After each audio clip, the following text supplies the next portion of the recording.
Life. I'm 100% okay. Maybe you can try and help me by buying a dog so that we are the two of us. Experience the human stories that everyone is talking about, from the unscripted dramas of our premier reality hits to the moments that move us. We capture life as it happens, authentic and unmissable. Stay ahead of the curve with the Bmtv talk show lineup. Join the conversation as we dive deep with the icons of today, bringing you exclusive interviews, expert insights, and the perspectives that shape our culture. We're proud of you. You've done so well on pushing the works out there, raising our flag. When it's time to escape, our original scripted series deliver world-class storytelling, compelling characters, breathtaking cinematography, and the kind of drama that keeps you on the edge of your seat, episode after episode. You refer to me as a whore. So it's true you can get someone out of the ghetto, but you can't get the ghetto out of them, eh? And when the weekend arrives, we bring the cinema to your living room. Saturday night movies on Bmtv. The biggest local blockbusters and timeless classics presented exactly the way they were meant to be seen. What if it is true? What if someone did kill my father? From the hottest music chart toppers to non-stop entertainment news, we provide the heartbeat of your home. What was the purpose of even sometimes getting to camp in Europe? What did we learn from that? Bmtv, reality, conversation, culture, cinema, comedy. It is all here on Topstar channel 114. Bmtv, Zambia's light, Zambia's voice.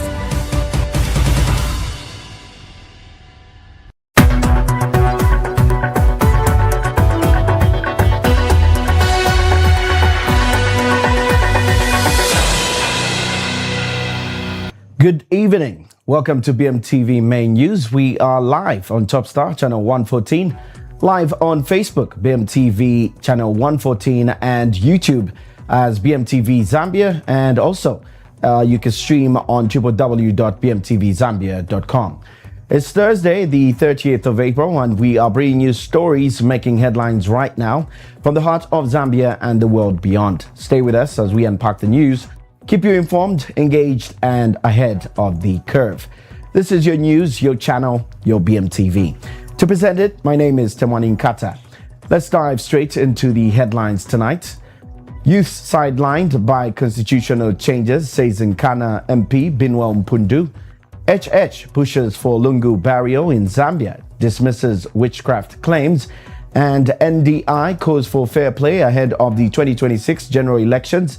In international news, UK bans tobacco sales to anyone born after 2009 in generational smoking ban, while in sports, Kenya celebrates historic marathon milestone. And now the news in detail.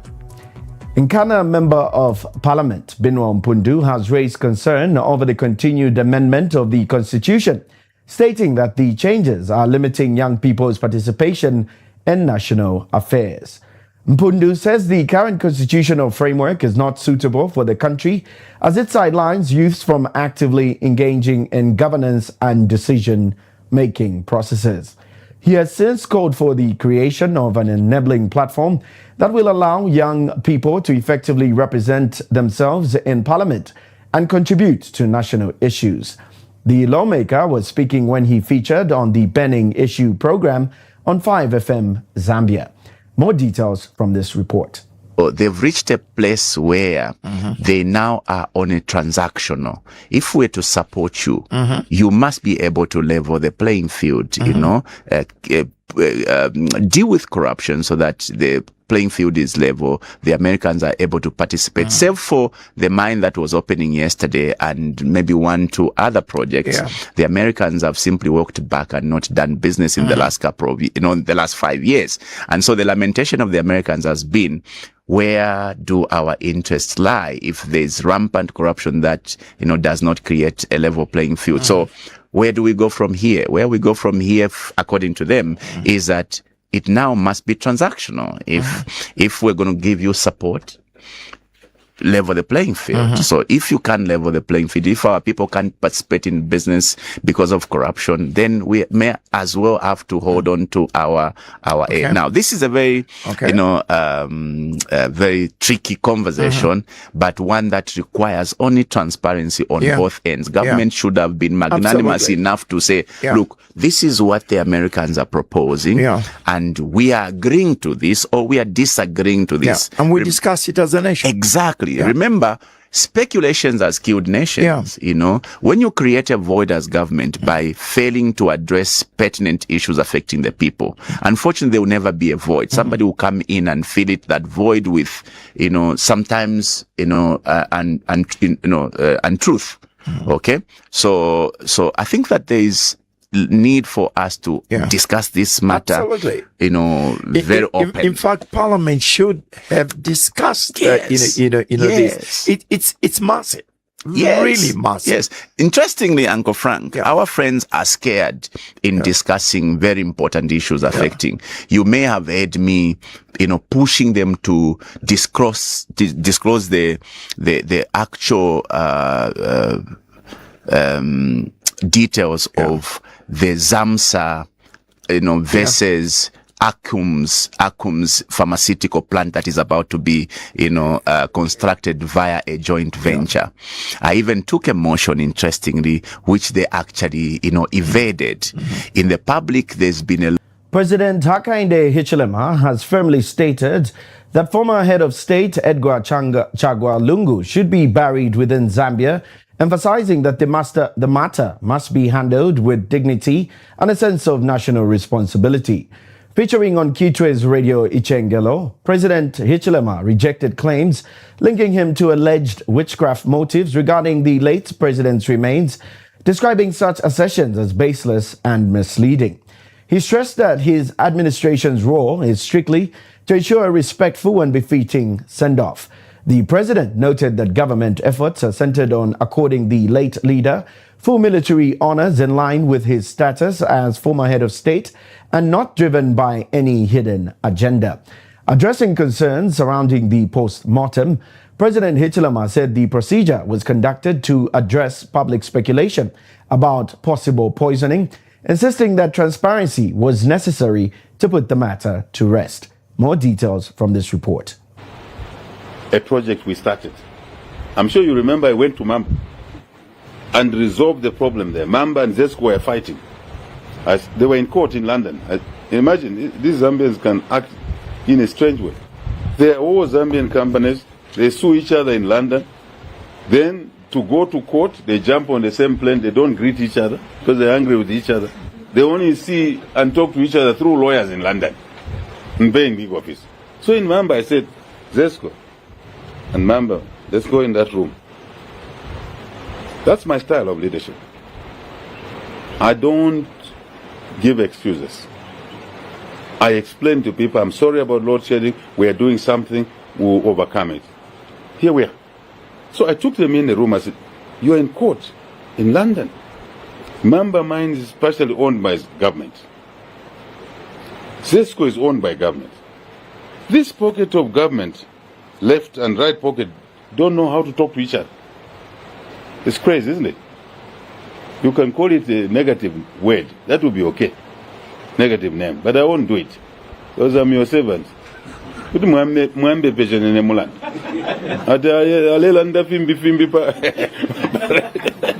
anyway, sorry. Forgive me. So anyway, sometimes you should laugh about this thing. So I put them in the room. I said, this is a solution. You end the court process now. They owed each other money. This is how you are going to pay. In the process, we will have a new project here. From a crisis to a solution. That's how my mind works. From a problem to an opportunity. It's a frame of mind. It is how one is framed. And today, Zesco and Mamba are doing business, paying each other. We agreed how to do it. And the new project, by December, before December, we will have 300 megawatts. Of course, let me tell you something else. There's another project right in Mamba, 600 megawatts. Another project in Mamba, 600, 700 megawatts. So if you add 300 new I'm not talking of the old power. 300 plus 600 plus 600 is what? Give me the figure. Right? No. 600 plus 600 is 1,200. Plus 3. You got it. New. In train. In train meaning that in progress. We are in a different country. The space the country is. A pre-election assessment mission by the National Democratic Institute has urged Zambia to safeguard fairness and inclusivity as the country heads towards the August 13, 2026 general elections. Head of delegation Mohammed Ibn Chambers says the pause will be a key test of Zambia's democratic progress, noting that citizens remain committed to democratic values 35 years after the return to multi-party democracy. The mission has acknowledged progress in electoral reforms, including the introduction of the mixed-member proportional representation system and the creation of 70 new constituencies aimed at improving representation. However, the delegation has raised concerns over limited time for consultation on reforms, shrinking political space, and reduced tolerance for opposing views. The continued application of the Public Order Act has also been flagged as a major concern, with calls for it to be applied impartially to ensure a level playing field for all political players. More details from the first clip.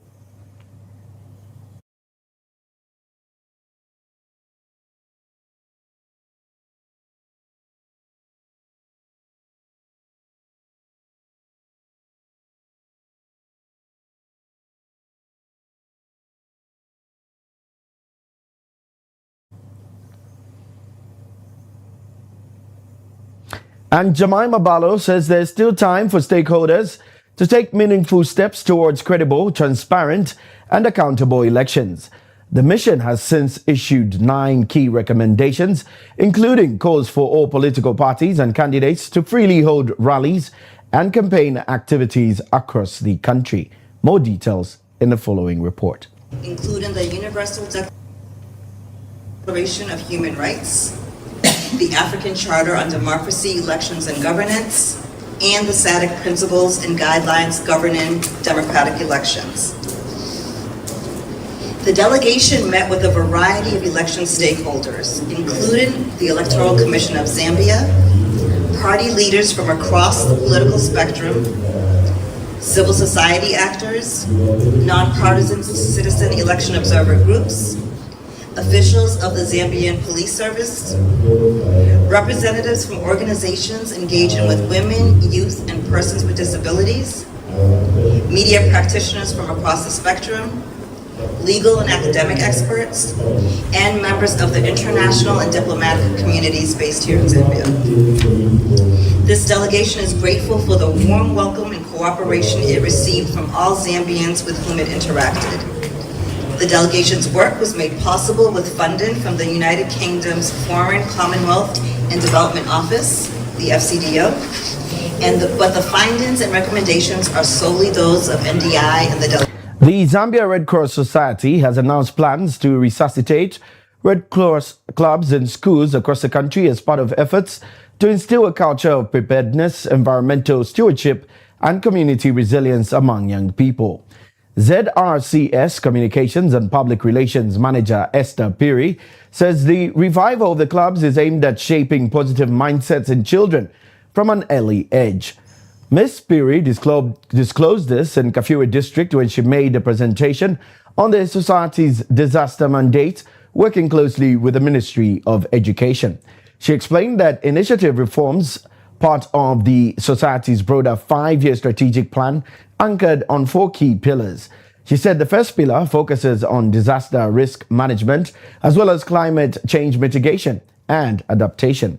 She further said the second pillar centers on health protection and community resilience, with interventions targeting water, sanitation, and hygiene, as well as community-based health initiatives. The communications manager added that the third pillar, which includes national society development, outreach, and volunteer engagement, is where the resuscitation of the Red Cross clubs falls, adding that the move will help strengthen grassroots participation. Meanwhile, Ms. Piri highlighted several ongoing projects aimed at strengthening community resilience. China will, from May 1st, 2026 to April 30th, 2028, grant zero tariff treatment in the form of a preferential tariff rate to 20 African countries that have established diplomatic ties with China and are not classified as the least developed countries.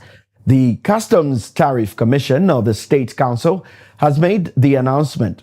Xinhua reports that the announcement specified for products under tariff quotas only in the quota tariff rate will be reduced to zero, while the out-of-quota rate will remain unchanged. During the 2-year implementation period, China will continue to promote the negotiation and the signing of agreement of China-Africa Economic Partnership for shared development with relevant African countries, the Commission reveals. China's latest move to apply zero tariff treatment to additional 20 African nations came after the country had granted zero tariff treatment on 100% of tariffs lines since December 1st, 2024 for the 33 least developed African countries, which it maintains diplomatic relations. This development means that Zambia's goods could now enter China duty-free as one of the countries that will benefit from the arrangement.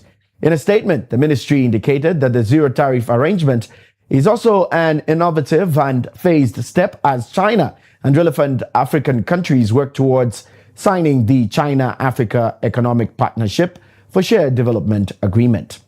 We take our first commercial break. When we return, international news. Please do stay with us.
Welcome back. You're still watching the Bmtv main news at 18 hours.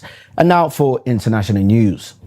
The United Kingdom has become only the second country in the world to ban the sale of tobacco to anyone born on or after January 1st, 2009, aiming to create what the government calls a smoke-free generation.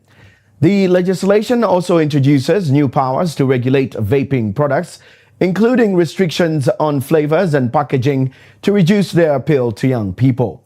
Official data shows that more than 78,000 people die from smoking-related illnesses in England annually, with the habit costing society over $59 billion each year.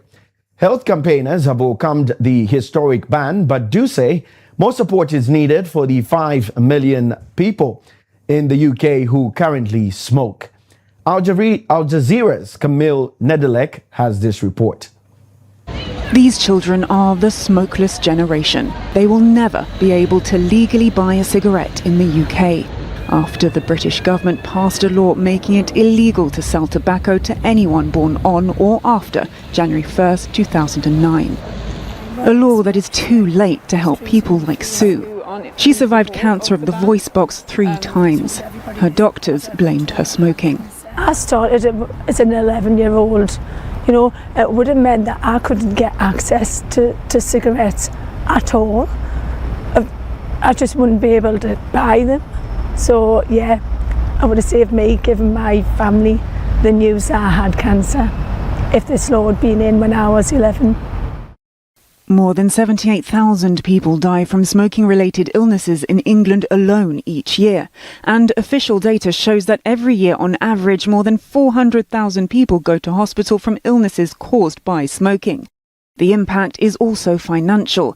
England's smoking habit costs the country more than $59 billion annually, from loss of productivity to health and social care costs.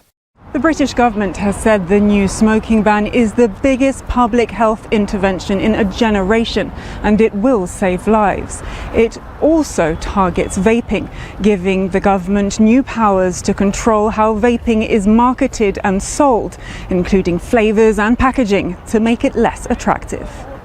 But despite this historic ban, NGO Action on Smoking and Health says the government shouldn't stop there.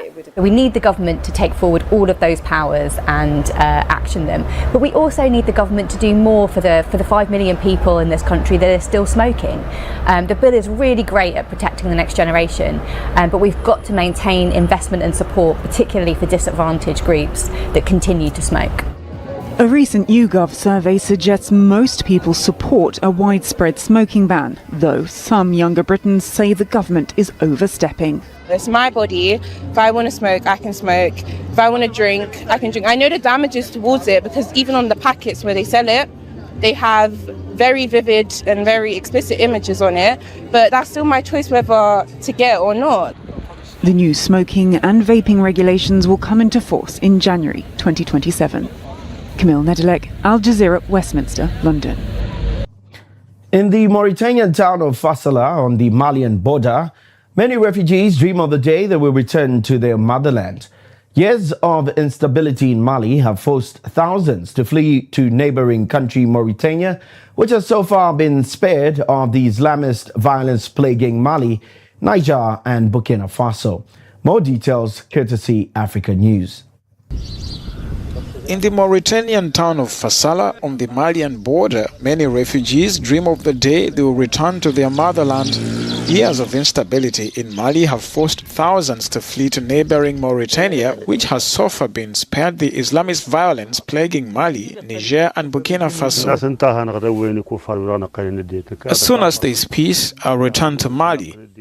My country was torn from me by force. It is impossible to accept that. There are approximately 300,000 Malians who have found refuge in Hov Chagi region of Mauritania since the start of the conflict in 2012.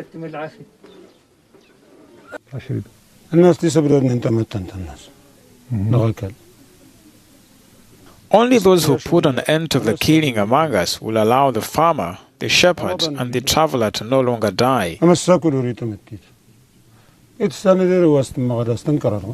You know that you're looking for armed people. You come across me when I have neither a weapon nor a military radio, and you kill me. Why?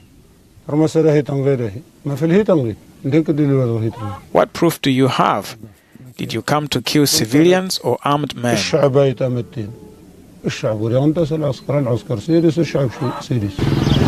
Last weekend's large-scale attacks appear to suggest peace is still a distance away, but these refugees remain hopeful. We hope to have peace as soon as possible. Mauritania has provided a sanctuary to Malians, but even here, tensions are quietly building as contestations over land, water and pasture with host communities test the country's hospitality. We go for a second and final commercial break. We'll be right back after this with sports news. In a world of endless choices, there's only one destination that brings the entire spectrum of entertainment into focus. This is Bmtv, where your world comes to life. I'm 100% okay. Maybe you can try and help me by buying a dog so that we are the two of us. Experience the human stories that everyone is talking about, from the unscripted dramas of our premier reality hits to the moments that move us. We capture life as it happens, authentic and unmissable. Stay ahead of the curve with the Bmtv talk show lineup. Join the conversation as we dive deep with the icons of today, bringing you exclusive interviews, expert insights, and the perspectives that shape our culture. We're proud of you. You've done so well pushing the works out there, raising our flag. When it's time to escape, our original scripted series deliver world-class storytelling, compelling characters, breathtaking cinematography, and the kind of drama that keeps you on the edge of your seat, episode after episode. You refer to me as a whore. So it's true you can get someone out of the ghetto, but you can't get the ghetto out of their mind. And when the weekend arrives, we bring the cinema to your living room. Saturday night movies on Bmtv. The biggest local blockbusters and timeless classics presented exactly the way they were meant to be seen. What if it is true? What if someone did kill my father? From the hottest music chart toppers to non-stop entertainment news, we provide the heartbeat of your home. What was the purpose of even sometimes getting to camp in Europe? What did we learn from that? Bmtv, reality, conversation, culture, cinema, comedy. It is all here on Topstar channel 114. Bmtv, Zambia's light, Zambia's voice.